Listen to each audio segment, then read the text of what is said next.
Es mi familia.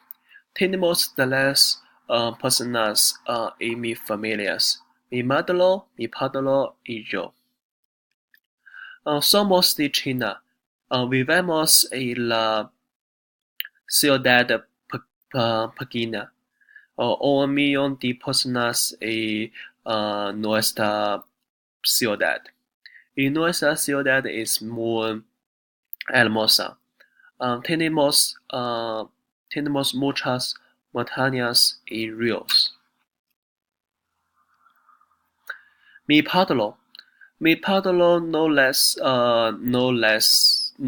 alto y polo negro, polo negro y ojos negros. Mi padre es muy gordo porque bebe mucha cerveza. Mi padre le gusta como cine. No le gusta hacer ejercicio.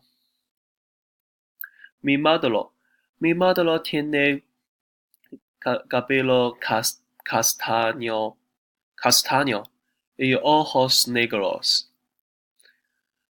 Mi madre le gusta vestirse y comprarlo.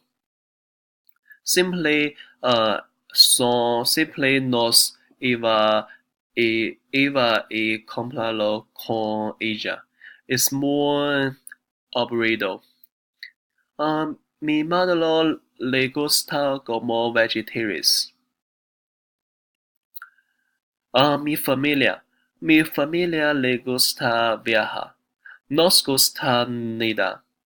Mm, a- Así que solemos ir a la playa.